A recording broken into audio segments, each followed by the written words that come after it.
ওস্তাদজি, একটা বিষয় জানার জন্য খুব বেশি ইচ্ছা পোষণ করতেছি। আমরা জানি বাংলাদেশে একজন বিশিষ্ট ইসলামিক চিন্তাবিদ শাইখ আহমদুল্লাহ।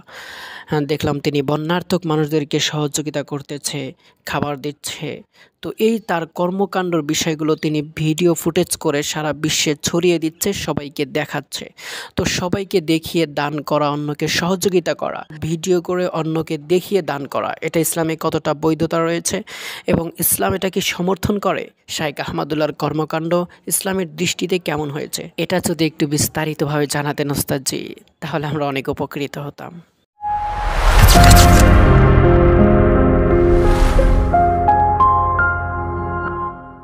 যদি আহমদুল্লাহর কথা নাম ধরে বললেন তাহলে আহমদুল্লাহ, ডক্টর আহমদুল্লাহর কথা দিয়ে বলি নাকি নাকি শাইখ আহমদুল্লাহ?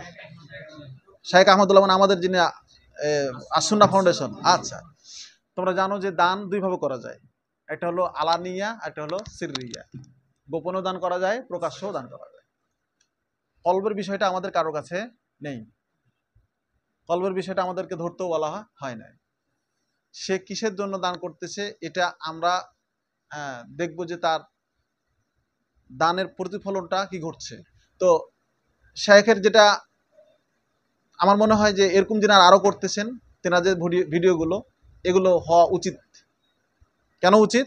কারণ যারা দাতা তারা এটা জানতে পারতেছে যে আমার টাকাটা সঠিক জায়গাতে যাচ্ছে, আর এর দ্বারাতে আরও 5 জন দাতা কি হবে, উদ্বুদ্ধ হবে এটা কাজ করতে, যে এরকম করে আমি দান করব, তাহলে আমার দানটাও এভাবে কি হবে, পৌঁছবে।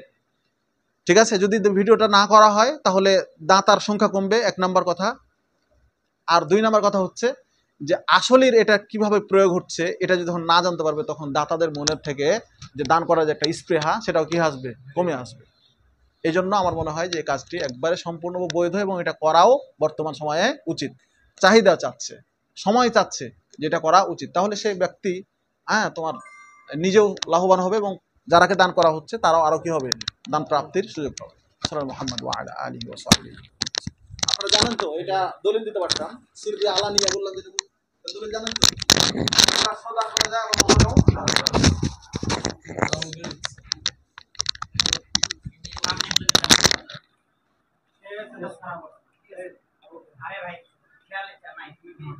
ওস্তাদজি করবে